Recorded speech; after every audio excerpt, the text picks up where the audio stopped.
She didn't even raise her voice. The wind moved softly across the rooftop, carrying the smell of rain and espresso, and Ashley sat across from me like we were having any other quiet dinner in Austin. The skyline behind her glowed in the glass railing. People at the other tables were laughing, forks touching plates, waiters moving in clean lines between candlelit tables. Nothing around us looked broken. Then she looked at me over the rim of her water glass and said, "You're not rich enough." Just like that. No anger. No hesitation. No edge in her voice at all. She said it the way an engineer might point out a load problem in a beam. Calm. Final. Measurable. For a second, I thought I'd heard her wrong. I didn't ask her to repeat it. I just sat there with my hand around my coffee cup, feeling the heat fade through the ceramic. Ashley leaned back in her chair, perfectly composed, the gold bracelet on her wrist catching the low light. Then she added, "If you can't support the kind of life I want, you should step aside." That landed harder than the first sentence. Not because it surprised me, because somewhere under all the excuses I'd made for her, I already knew she meant it. I looked down at the table. White plate, folded napkin, black coffee going cold. My reflection faint in the window behind her, looking older than I felt that morning. I remember stirring the coffee once, though there was nothing in it to dissolve. Mostly, I remember the silence. Not hers. Mine. I didn't defend myself. Didn't remind her what I'd built, what I earned, what I paid for, what I'd done with my own hands. I just picked up the cup, took one last drink, and set it down carefully. That was the moment something in me went still. Not angry. Not hurt exactly. Clear. Because once a person says something like that without shame, there isn't anything left to fix. The truth is already out in the open, sitting between the plates like a third person at the table. I looked back at her, and by then I knew. There was no going back. Before that night, everything looked normal, at least from the outside. My name is Luke Harper. I'm an engineer by trade, the kind that doesn't trust anything that can't hold weight over time. I've spent most of my adult life building things that don't move unless they're supposed to. Foundations, frames, systems that stay where you put them. The house I live in just outside Austin, I built most of it myself. Not because I had to, but because I wanted to know every line, every joint, every corner of it. There's a certain kind of quiet that comes from living inside something you understand completely. Ashley came into that life without friction. We met at an airport bar, delayed flight, bad coffee, one of those conversations that stretches longer than it should. She had a way of talking that made things feel easy, light, like nothing needed to be defined right away. We kept talking after that. Dinners turned into weekends. Weekends turned into routines. She moved through my house like she belonged there. At first slowly, then all at once. There were good moments. Real ones. She had a laugh that didn't sound rehearsed when it caught her off guard. I remember a road trip out toward Fredericksburg, windows down, heat rolling in, her feet up on the dash. No phone, no distractions, just quiet stretches of road and conversation that didn't feel like work. But even early on, there were things that didn't quite line up. Small things. The way she would pause before complimenting anything, like she was deciding if it met a standard. Comments about my clothes that sounded casual but weren't. Suggestions that things could be better without saying what better actually meant. At first, I treated it like preference. Everyone has them. She liked nicer places, cleaner lines, different textures. I didn't see a problem with that. I've always believed you can adjust around someone if the structure underneath is solid. So when she started talking about upgrading furniture, changing finishes, replacing things that already worked, I didn't push back. Not because I agreed, because it didn't seem important. Looking back, that's where the pattern started. Not with something obvious. Just small shifts that I chose not to measure too closely. At some point, the small things stopped being small. I couldn't tell you the exact day it shifted. There wasn't a single moment where everything changed. It was slower than that. Like watching a structure settle just enough to notice something's off, but not enough to call it failure. New items started showing up in the house without conversation. At first it was minor. A lamp in the living room replaced with something thinner, more expensive looking. Then a set of kitchen chairs swapped out while I was at work. She didn't ask. She informed me after the fact, like it was already understood. "It fits the space better," she said once, running her hand along the back of one of the chairs. "You want things to look right, don't you?" I didn't argue. Not because I agreed with her. Because I was watching. Her spending followed the same pattern. charges that didn't match anything we'd discussed, deliveries that arrived while I was on site or out of town. When I asked, she always had an answer ready. "It's for your image." That line came up more than once. At first, I thought she meant well, that maybe she saw something I didn't. I've never cared much about appearances beyond what works. Clean, functional, reliable. That's always been enough for me. But to her, enough seemed like something to avoid. I started noticing timing. Packages would arrive in clusters. Purchases tied to events I wasn't attending. Changes made when I was physically not there to question them in the moment. It wasn't random. It was structured. That's when I stopped reacting entirely. No comments. No questions unless necessary. Just observation. I began keeping track the way I would on a job. Dates, patterns, frequency. Not obsessively. Just enough to understand what I was looking at. And what I was looking at wasn't about taste or preference. It was about direction. Everything she did pointed one way, toward more. More expensive, more visible, more aligned with something external. Not something we were building together, but something she expected to step into. The realization didn't come all at once. It settled in, piece by piece.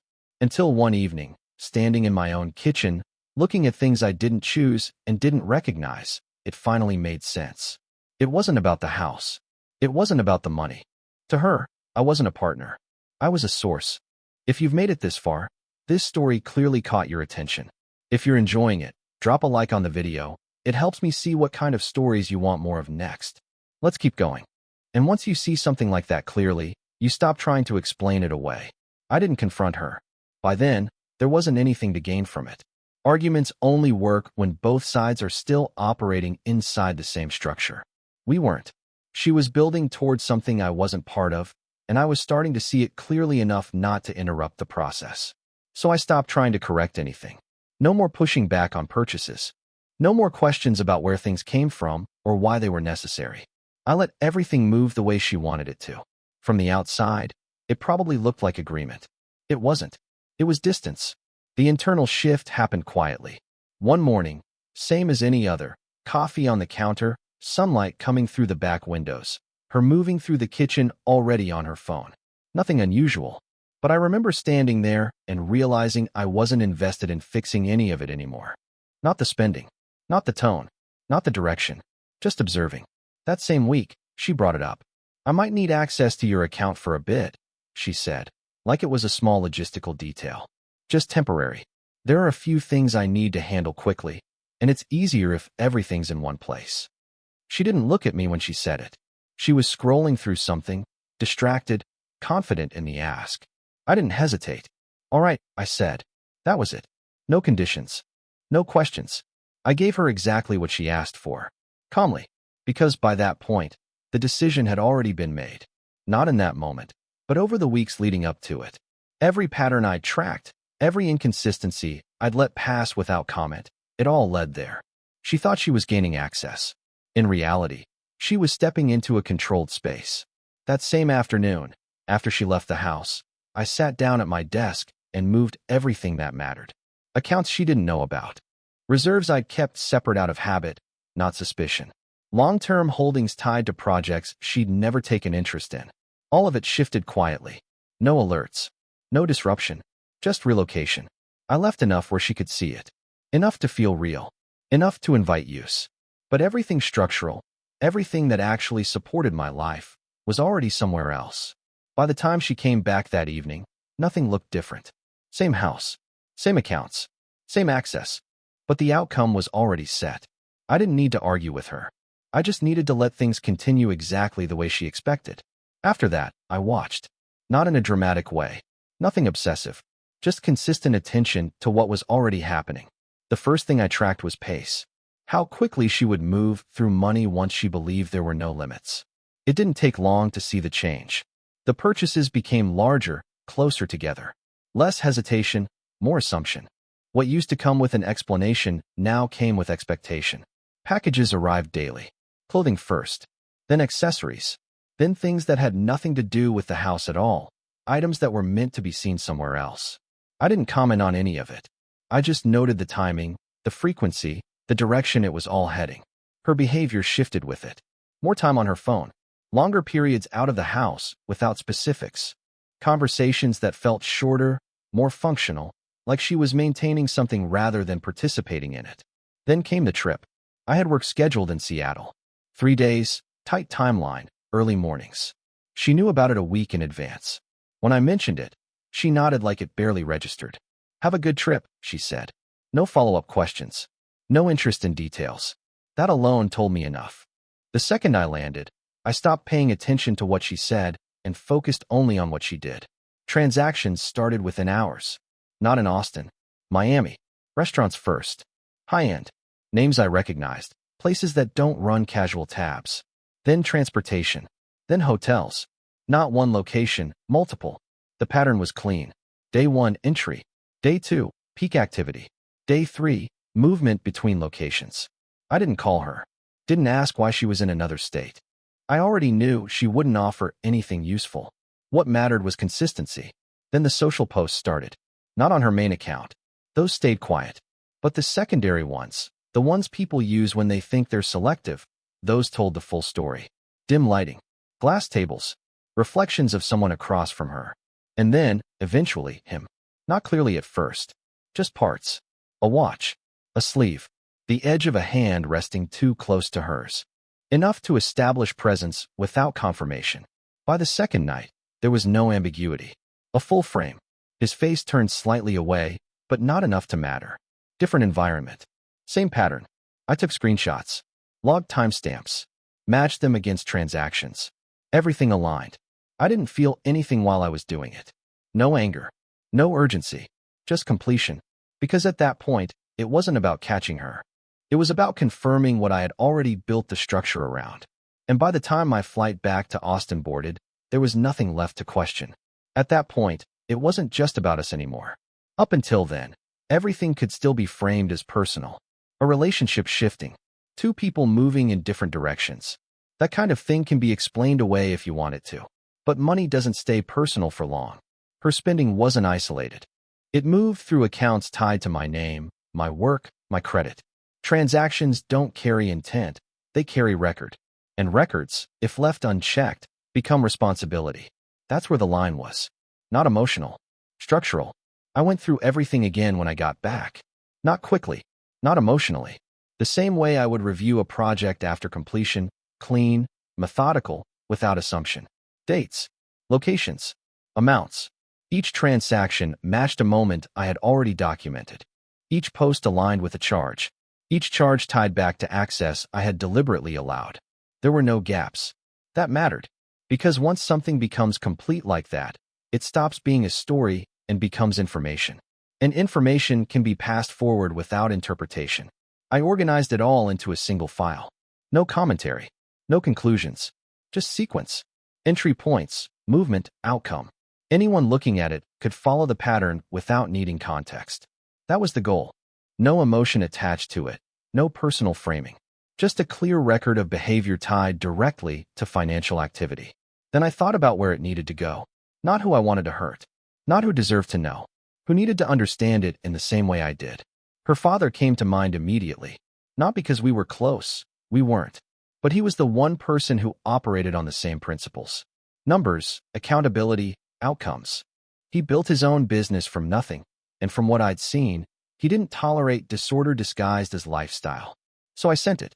No message beyond a brief line identifying what the file contained. No explanation. No request for action. Just information. Once it left my hands, it stopped being mine. That was important. Because by then, I wasn't interested in convincing anyone of anything. I wasn't trying to expose her or defend myself.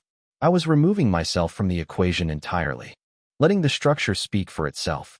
And when you do that, when everything is documented cleanly enough, you don't need to raise your voice. The outcome takes care of its own direction. That night, she delivered her line. Same rooftop. Same table. Same city moving quietly below us like nothing had changed. You're not enough. She said it differently this time, but the meaning held. Clear. Direct. Final. I watched her as she spoke, not interrupting, not reacting. Her posture was relaxed, controlled. She expected resistance. That much was obvious. People who prepare statements like that usually expect to defend them. She didn't get that. I just nodded once. You're right, I said. It caught her off guard. Not visibly at first, but I could see it in the way she paused, just a fraction longer than necessary. I think it's better if I step aside, I added. No emphasis. No weight behind the words. Just agreement. For the first time since I'd known her, she didn't have anything ready to follow it with. No adjustment, no refinement of her position. Just a brief silence where something didn't match her expectation. You're okay with that? She asked. I understand it, I said. That was enough. She leaned back slightly, studying me, trying to place what she was seeing. But there wasn't anything there for her to read. No frustration. No negotiation. No attempt to recover ground. Because there wasn't any ground left to recover. The decision had already been made long before that conversation. All she did was confirm the timing. I didn't want this to be complicated, she said after a moment, her tone shifting into something more measured. I think it's better for both of us if we keep things clean. Agreed, I said. Another pause. She nodded slowly, like she was settling into the outcome she expected all along. In her mind, this was resolution. A clean exit. No conflict, no resistance. Exactly the way she wanted it. What she didn't understand was that she wasn't ending anything. She was stepping into something that had already been set in motion. We finished the rest of the evening without tension. Light conversation. Neutral topics. The kind of interaction people have when they believe everything has been handled. When the check came, I paid it without comment. Same as always. We walked out together, down the quiet stairwell, into the street where the air had cooled off. She said something about calling a car. I told her I'd drive. The ride back was silent. Not uncomfortable. Just empty. When we pulled into the driveway, she gathered her things, paused for a second like she might say something else, then decided against it. Thank you for understanding, she said. I nodded. She went inside. I stayed in the truck for a few minutes longer than necessary, hands resting on the wheel, engine off, the house in front of me unchanged. From the outside, everything still looked intact. And that's what made it simple. Because when something ends cleanly like that, without resistance, people assume it's over. They don't realize it's already unfolding. After that, everything moved on its own. I didn't initiate anything. I didn't send messages, didn't follow up, didn't ask questions. There was nothing left to clarify. The structure had already been set, and all that remained was time. The first change happened quietly. Her card stopped working. Not all at once. That would have been obvious. Instead, it started with limits. A transaction declined here, a delay there. Small interruptions that didn't immediately signal a full stop, but enough to disrupt the rhythm she had built. I didn't watch it happen live. I saw it through the records. Attempts, retries, adjustments, then escalation. Higher amounts, different locations, new attempts to access the same accounts from different angles. The pattern shifted from assumption to reaction. By the second day, the system closed in. Cards, blocked. Access, restricted. Subscriptions, terminated. Everything tied to the accounts she relied on was no longer available to her. Not removed in a way that could be argued. Just no longer there. At the same time, the file I had sent reached its destination. I didn't get a response. I didn't expect one, but I knew it had been opened. The timing matched too closely with what followed to be coincidence.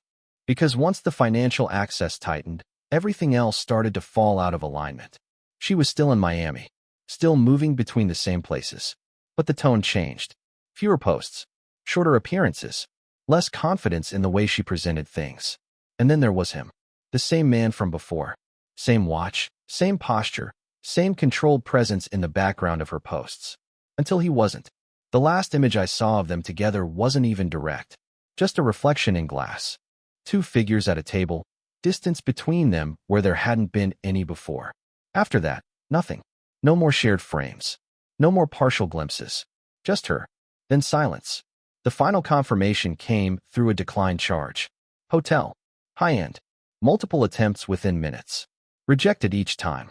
After that, there were no more transactions from that location. No rides. No dining. No movement. Just a stop. I didn't interfere. Didn't reach out. Didn't offer anything. There was no need. Because once reality closes in without support, it doesn't take long for everything built on assumption to collapse under its own weight. And I had already stepped out of it. Months later, I saw her in Dallas. It wasn't planned. I was there for work, site inspection on a mid-rise project, tight schedule, back-to-back meetings. The kind of trip where everything is structured down to the hour. I had some time between appointments and stepped into a shopping center to get out of the heat. That's where I saw her. Cosmetic store. Bright lighting. Clean displays. The kind of place built to reflect precision and presentation. She was behind the counter. Hair pulled back. Uniform. Name tag clipped just above her collarbone. Neutral expression. The kind people wear when they're trained to be approachable without being personal. For a moment, I wasn't sure it was her. Not because she looked different. Because she looked contained. Smaller in a way that had nothing to do with appearance. I slowed slightly as I passed, just enough to confirm it. She noticed me. That part was immediate. Her posture changed before her expression did. Shoulders straightening, chin lifting just a fraction. Recognition settling in without hesitation. There was a pause. Not long, but long enough to carry expectation. She didn't call out. Didn't step forward. Just watched, like she was waiting for something to happen. A reaction. A word. Anything that would acknowledge what we had been. I kept walking. Not faster. Not slower. Same pace. Same direction. I didn't look away. I just didn't stop. As I passed the entrance, I could feel it. That moment where people expect a scene to form. Some kind of interaction that resolves the distance between past and present. But there was nothing to resolve. Everything that needed to happen had already happened months before, just without noise. I stepped back into the corridor, the sound of the store fading behind me, replaced by the usual movement of people passing through their own routines. No tension followed me out. No wait. Just continuity. I didn't think about her again that day. Not because I forced it. Because there was nothing left to process. And that's the part most people misunderstand. Closure doesn't come from conversation. It comes from completion. By the time I saw her in that store, whatever we had built, and whatever she had tried to turn it into, was already finished. Quietly. Completely. And without needing to be revisited. My life didn't change. That's the part people expect to be different, but it wasn't. Same house. Same layout. Same lines I had measured and built myself. Nothing needed to be replaced because nothing structural had actually been damaged. Work stayed the same too. Early mornings. Long days. Projects that required attention and gave something back when you handled them correctly. There's a clarity in that kind of work. Inputs, outputs, results. No interpretation needed. The only real difference was the absence. No extra noise in the house. No unnecessary changes. No constant adjustment to something that didn't align. Just space functioning the way it was originally designed to. Quiet. Not empty. Just accurate. I didn't add anything new to fill it. Didn't need to. Because once you remove what doesn't belong, what's left tends to settle into place on its own. Evenings became simpler. Coffee on the back patio. Reviewing plans. Letting time pass without interruption. No second layer to interpret. No background movement to account for. Just stillness. And clarity. That's what remained. Not satisfaction. Not regret. Just a clean understanding of what happened and why. Some things don't end loudly. They end when there's nothing left holding them together. And once that's gone, you don't rebuild it. You move forward without it. Quietly. The same way it ended. That's the end of this story. If you made it all the way here, consider subscribing to stay with us. I've placed a couple of recommended videos on screen for you. Pick one and keep watching. I'll see you in the next story.